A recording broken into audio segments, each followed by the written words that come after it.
Welcome back again in another discussion of very important topic in the tuberculosis management, that is tuberculosis preventive therapy under NTB, that is National TB Elimination Program.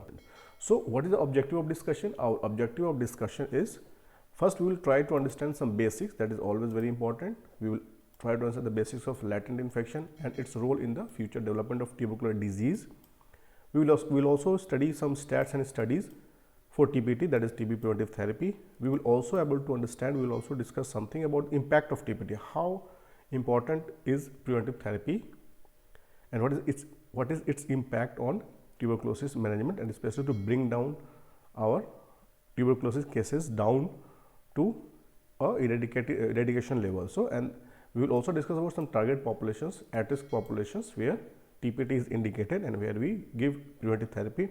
We will discuss various regime that is available for TPT in our country, and we will discuss about pharmacology, like adverse effect of the drugs, what are the doses. So that we will discuss in the subsequent slides. So before that, let's understand the basics first. So back to the basics. What is the basics? We all know about the stage of tuberculosis infection. So to understand the tuberculosis, it's very important to understand the TB infection. We all know that TB infection, the patient who gets TB infection, only 5 to 10% will develop tubercular disease, and after treatment they will become a post-TB cases and post-tuberculosis sequel. And most of the patients who get TB infection, they became in the latent form. Almost 90 to 95% patient remains in a latent form, and the TB bacilli are very less in numbers, and they are not able to enough in the number that they can cause tuberculosis. But out of this latent TB infection, 10 to 15% will develop active TB, and less than 1 to 2% of cases, they, because of their immune response, they becomes TB negative. So what does TPT does? TPT actually targets LTBI, that is latent TB infection. So our goal for giving preventive therapy is to target these populations who are having a latent TB infection. They do not have an obvious manifest TB disease, and to treat at this level. Okay.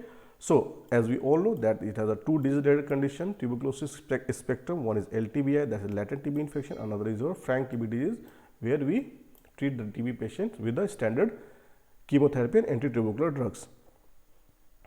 So just to describe two TB-related conditions. One is your latent TB infection, where people with latent TB infection they do not feel sick, they do not have symptoms, and cannot spread the TB germs to others.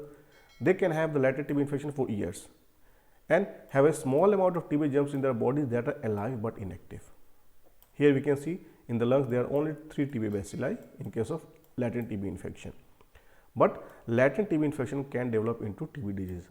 So this is very important point to understand. And we know that TB disease is a very frank disease. Here you can see the bacillary load is high in the lungs, and they have a obvious signs symptoms of tuberculosis disease, and it can turn out to be a frank TB disease, where we have a different guidelines. We all know that we treat this patient with the standard chemotherapeutic drugs like anti-tuberculosis drugs. So in preventive therapy, actually we are targeting this population LTBI, latent TB infection.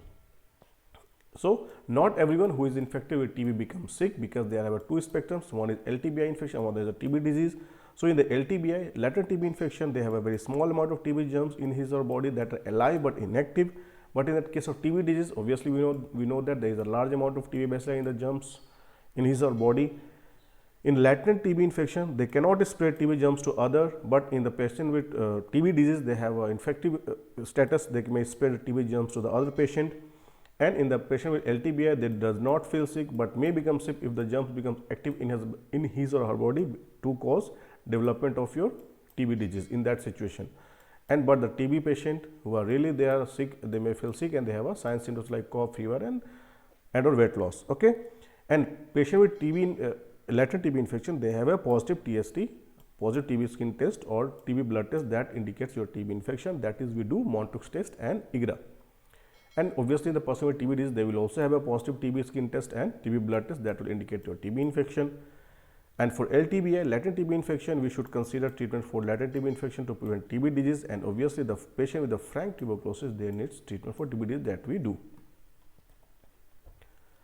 It's important point to understand here that untreated latent TB infection can lead to TB disease. This is very important to know, and this is the main important point here we address by giving them the preventive therapy. Okay. So if the immune response cannot stop TB germs from growing, they become active, they multiply in your body, and that is called TB disease, and they develop frank signs symptoms of tuberculosis. And latent TB infection treatment is 90% effective in preventing the development of disease. For example, if we treat this latent TB infection cases, it is 90% effective in preventing your development of TB disease. So here comes the importance of giving preventive therapy. It's very, very effective. So therefore, TPT targets your latent TB infection. Now coming to questions, why TPT? Why there is a need of preventive therapy? By basics we have understood that yes, latent TB infection is an important point that we should address, we should treat them. And another points are here that in our country, India, we have a highest estimated burden of tuberculosis globally, that is 35 to 40 crore Indians we having TB infection, and out of them 26 lakhs people on an average are estimated to develop tuberculosis every year. Okay, and on an average 5% to 10% of those infected will develop TB disease. And what happens? 75% of people develop TB disease after contact with an active TB case in 1 year, and 97% patient will develop tuberculosis disease within 2 years after contact with the infective index case of tuberculosis. And now to end the TB in India by 2025, tuberculosis preventive therapy TPT, PMTPT is a priority intervention to accelerate the decline of TB incidence, because we have to take care of this reservoir, we have to take care of this latent TB infection to cut down tuberculosis, and we have to, if we want to achieve our target, to eliminate TB in India by 2025. And treating TB infection even in the healthy people is equally important to protect them from potential infection. It's very important. Okay, and we know that if we treat LTBI, we are having a double impact. We are having we are treating a TB disease, and one we are treating LTBI. So it have a double impact on your TB eradication and achieving our desired target for TB control program. So a combined blow on transmitted and latent infection have synergistic effect, and the need of hour for eliminate tuberculosis burden from India. So it's the need of an hour that we have to treat the cases also, and we have to treat the LTBI. We have to do a double impact for TB control to achieve a desired target. So what happens as a result of that? TB reactivation rates can be substantially reduced up to 90% if latent TB infection patient takes preventive treatment. So this becomes very important to treat LTBI cases by giving preventive therapy. Also some studies are there. There have been a systemic review of the RCTs involving PLH-IV patient in 2019 showed that preventive therapy reduces overall risk of TB by 33%, and the preventive efficacy reached by 64% for the people with a positive TST or Montux test. So here is the reference for the same study. This is important point to consider here regarding the treatment of TB infection is to force case incidence to down more quickly. We must not cut the transmission, but also we should neutralize the reservoir of latent infection. Okay, both among people who have not yet suffered from an episode of TB and among those who have recovered from the illness but who still carry the live bacilli. So we should also focus on this subset of population. Okay, and achieving the TB elimination requires a direct attack on the reservoir of the latent infection with a drug or vaccine or both that is effective against the established infection. So already we are giving them preventive therapy by using drugs, and vaccines are also in the pipeline. In the coming year, we may see that there may be some TB vaccines will be available in coming time for effective management of the tuberculosis and also in the prevention. So by now what we do, we give drugs as a preventive therapy to this patient of having latent infection. So there is a very interesting data here. For example, if 14% of the people infected with microbial tuberculosis are fully and permanently protected each year, the incidence would fall to 20 per million by 2050 with no other intervention. So this is that much important. For example, if we just 14% of the infected patient, if the 14% of the TBI latent tuberculosis cases are fully and permanently protected each year from developing tuberculosis, incidence will automatically fall from 20 per million by 2050 with no other intervention is required for that. Current incidence is around 198 to 200 cases per million, but it will drop down to 20 cases by just doing with this simple intervention. And this combined assault on transmitted and latent infection effect is synergistic. Just we have seen that is a double blow on the impact. Another question arises that how long this TPT will remain effective. This is a very important question for all of to concern. So to have an answer, we have 3 studies. One is in Brazil, that is TRIO study. Another study is in Temporano ANRS study, and another study conducted in Ethiopia. More or less, they have found that Preventive therapy TPT remains effective for a duration of 3 to 7 years as per multiple researches done across the worldwide. So more or less, at least it gives a preventive therapy is effective for at least 3 to 7 years. So it's very important to understand, although there is no conclusive evidence for India, TPT should not be repeated for a particular patient who has given TPT before a minimum period of 2 years. So at least it has a protective effect for minimum 2 years we can consider, but more or less different studies have shown that it is effective up to from 3 to 7 years. Okay. Now, how to approach for this patient? First, to give TPT, we have to choose the target population. What are the target population? We have to identify them. Then this is a very important point. We have to rule out active TB before giving preventive therapy. And once we have ruled out active TB, there is no signs symptoms of TB. We have to test them for TB infection, and then we evaluate this patient for tuberculosis preventive therapy. Then we have to start them on TPT, and then we have to go for systematic follow-up.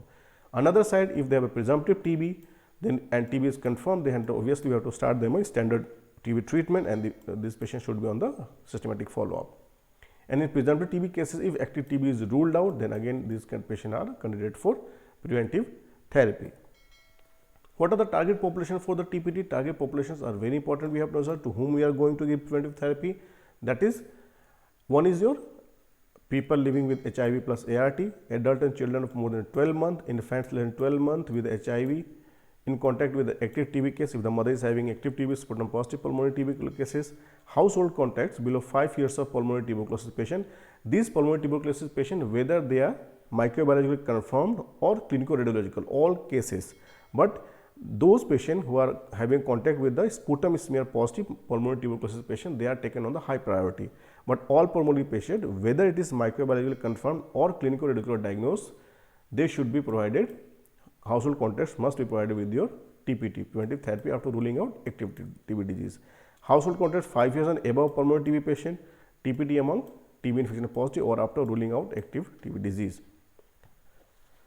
Okay, so in some situation, chest X-ray and TBI testing would be offered where applicable, but TPT must not be referred in their absence, especially in the cases here if the household contacts are 5 years and above with the pulmonary TB patient. So this patient to be provided with preventive therapy after ruling out active TB disease and screening. It is also expanded to other risk group like your individuals who are on immunosuppressive therapy, chronic steroid therapy, they are patient having silicosis.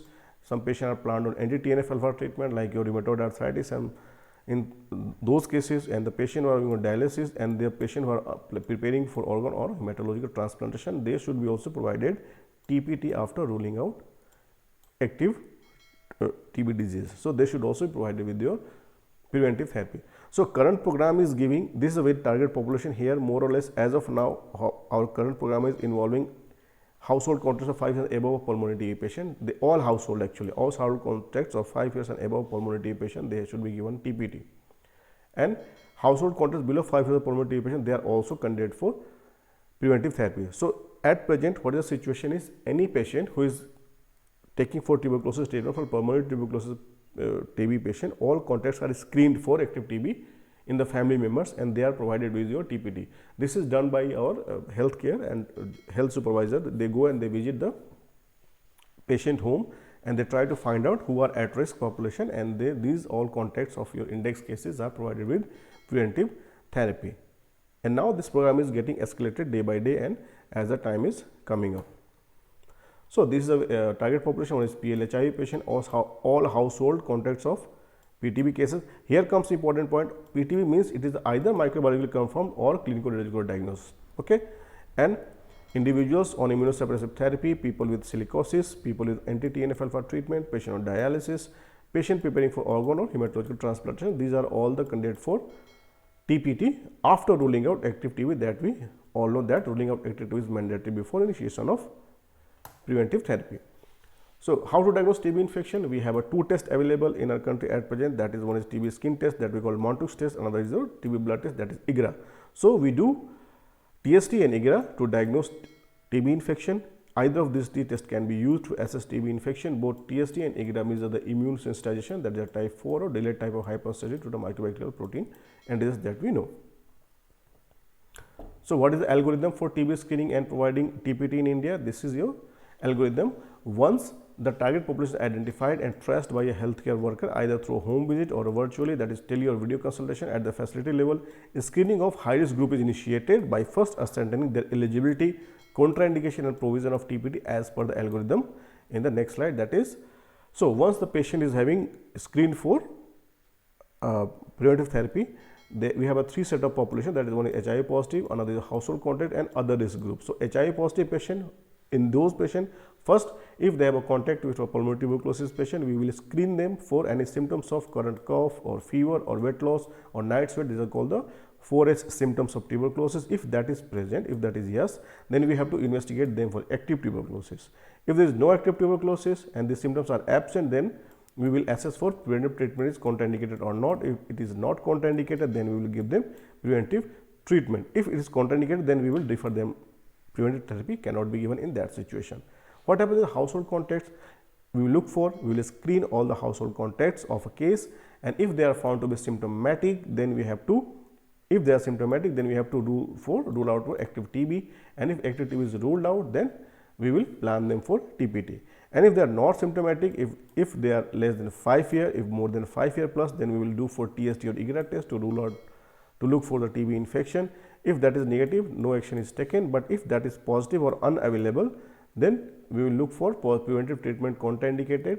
If not contraindicated, then we will give them preventive therapy.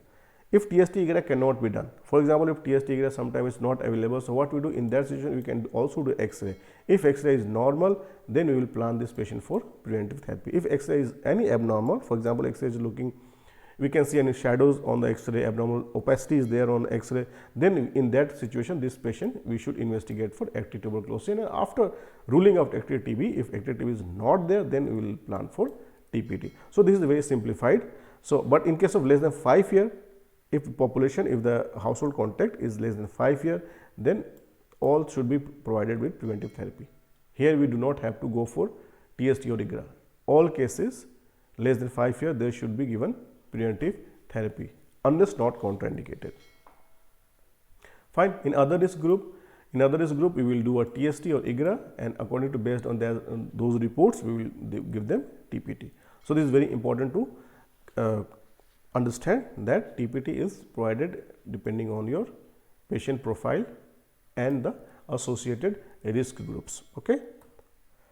Coming to the regime, that is what regime we are using currently for target population, people PLHIV with more than 12 months, infant less than 12 months, contact with the active TB, household contacts of below 5 years of pulmonary TB patient. The treatment options are 6 months of age, that is isoniazid, 3 month weekly isoniazid and rifampicin in patient older than 2 years. This is still not very much available in our country. So, the preferred one is your 6 month of daily isoniazid. If household contacts are 5 years and above of pulmonary TB patient, testing would be offered whenever applicable. We have to test them for TB infection, and we will plan for 3 months of HB, that is isoniazid and rifampicin, or else we will plan for 6 months of daily isoniazid therapy for this subset of population. Other risk group, that is risk group is B, where the children, adult on immunosuppressive therapy. Other group that we have discussed, anti-TNF treatment, dialysis, transplantation. For them, we will plan 3 month weekly isoniazid and rifampicin, and another option is 6 months of daily isoniazid. Here, important point, it is a rifampicin. We have to understand that it's not a rifampicin.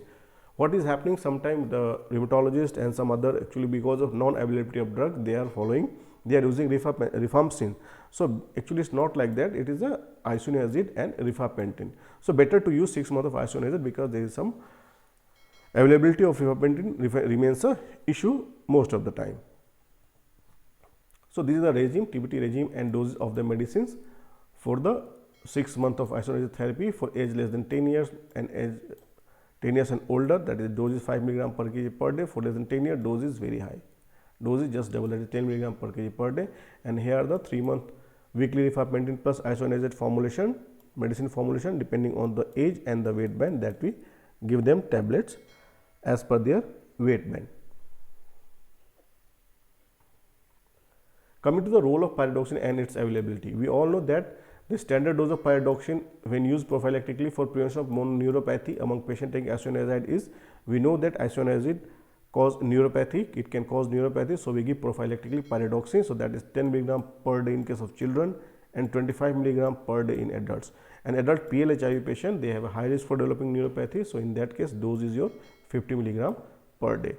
But what happens in case of non-availability? For example, if pyridoxine is not available, in that situation, we can also use multivitamin tablets preparation that can be prescribed with recommended dose of pyridoxine. Another question arises here, that emergence of drug resistance following TPT. Something it is are concerned regarding your we are using a single drug and there is a risk of development of resistance, but there is no evidence so far that development of resistance to H and R by giving them preventive therapy. However, TB disease must be ruled out before TPT is initiated along with the regular follow-up to rule out development of your active TB disease, and in such patient rapid molecular DST like CBNet gene expert should be offered to all the patients who are on TPT and who develop later on signs symptoms of tuberculosis. In that patient, as we have to do a CBNet, we have to investigate them for active tuberculosis as per the protocol. But as of now, there is no evidence that giving TPT has a risk for development of MDR cases or resistant to H and R cases.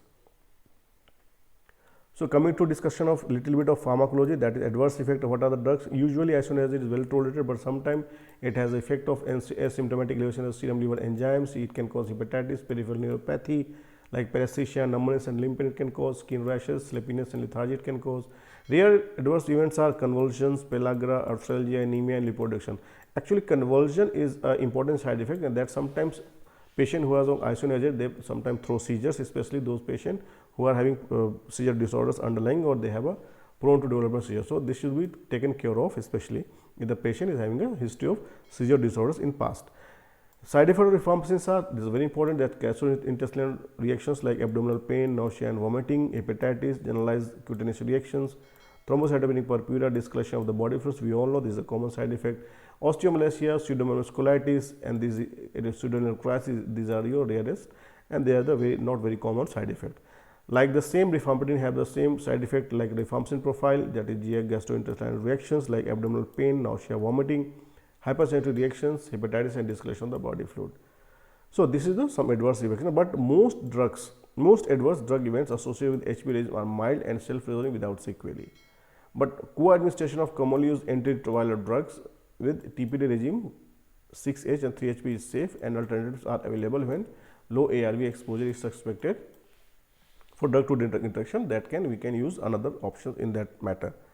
Caution is required when individual receiving TPT on the treatment with a comorbidity, because if the patient is having comorbidity and receiving TPT, so he should have a drug interaction that should be taken care of. He should be properly managed accordingly as per his drug profile.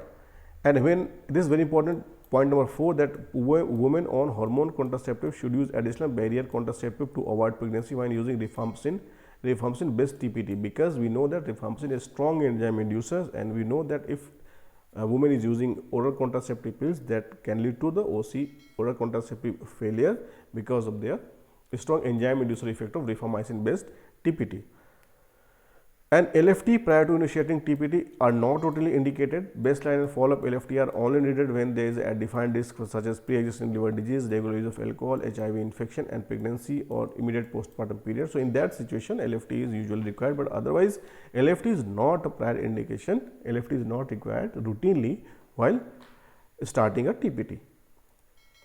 Now, coming to the contraindication of TPT, TPT is contraindicated, preventive therapy is contraindicated in the following situations. One is active TB disease. This is very important for all of us to understand, because in that situation we will treat the patient with the full course of ATT. In acute and chronic hepatitis, obviously because the drug is hepatotoxic, and concurrent use of other hepatotoxic medication like nevirapine. So, in that situation there is a contraindication. In case of regular and heavy alcohol consumption, obviously it is a contraindication for preventive therapy. Signs and symptoms of peripheral neuropathy like persistent tingling, numbness, burning in the limb. In that situation we will try to avoid using preventive therapy, and we can choose some other alternatives in that situation. And if it is not possible, so better we cannot give preventive therapy for such patient. And obviously, if there is allergy or known hypersensitivity for any drug being considered for TPT, if there is a hypersensitivity reaction to any drug, then we cannot use them. Remember this, that pregnancy and the previous history of TB are not contraindication of tuberculosis preventive therapy. This is very important point to understand, that pregnancy and previous history of TB are not contraindication. These patients can also be offered for preventive therapy. Coming to some special situation, one is pregnancy. In pregnancy, should not disqualify women living with or without HIV who eligible for receiving TPT. Isoniazid and rifampicin are considered safe in pregnancy. But 1 HP and 3 HP should not be used in pregnancy until more safety data are available. So, safety data is not available much for use of 1 HP and 3 HP regime in pregnancy. So, that should be avoided.